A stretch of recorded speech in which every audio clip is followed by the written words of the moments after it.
இப்படி இந்த நகரமே இந்த கோயிலை சுற்றி இயங்கிக்கிட்டு இருக்கு. இப்படி 300 ஆண்டுகள் முவாந்தாம் சிறப்பாக செயல்பட்டது.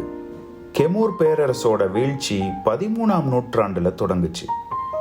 14 மற்றும் 15ஆம் நூற்றாண்டில் வீழ்ச்சியை நோக்கி வேகமாக பயணிச்சது. இந்த காலகட்டத்தில் முவாங்தாம், ஃபனோங்ரோங் போன்ற கோயில் நகரங்கள் அரசியல் முக்கியத்துவத்தை படிப்படியாக இழந்துச்சு.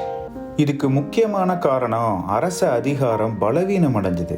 கோயில்கள், நீர்ப்பாசன அமைப்புகள் மற்றும் நகர்ப்புற குடியிருப்புகளுடைய பராமரிப்பு சாத்தியமற்றதா மாறிடுச்சு.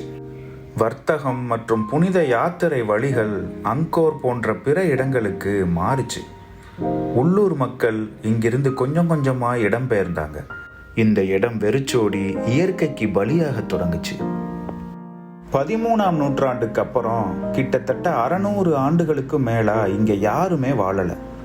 1950களில் தான் நொக்கன் ராஜசிம்மா, சுரின் மற்றும் உபோன் ரச்சதானி போன்ற ஊர்களில் இருந்து சில மக்கள் இந்த ஊருக்கு வந்து குடியேறினாங்க.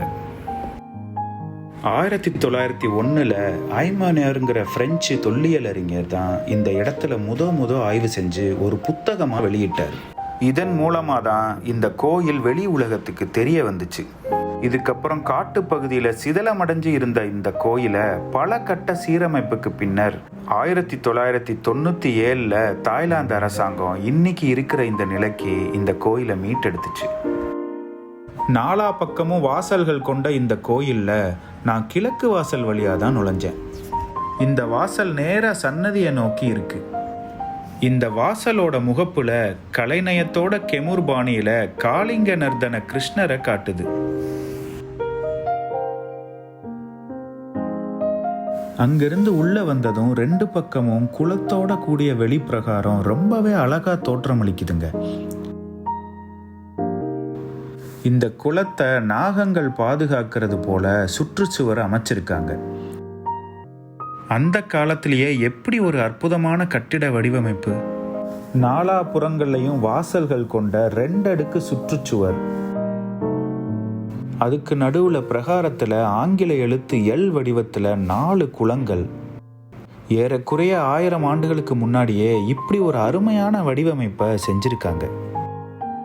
இந்த கோவில் நடுவில் 5 கோபுரங்களும் 2 பன்னல்லாய்னு சொல்லப்படுற கட்டிடங்களும் இருக்கு. அதாவது நாம் ஏற்கனவே பல கெமூர் கோயில்களில் பார்த்த மாதிரி பன்னல்லாய்னு சொல்லப்படுற அறைகள், கோப்புகள் மற்றும் சுவடிகளை வைக்கிறதுக்கு பயன்படுத்தியிருக்காங்கன்னு அறிஞர்கள் நம்புகிறாங்க. இந்த வீடியோ பிடிச்சிருந்தா கீழே இருக்க லிங்கை கிளிக் பண்ணி இதனுடைய முழுமையான வீடியோவை பாருங்கள்.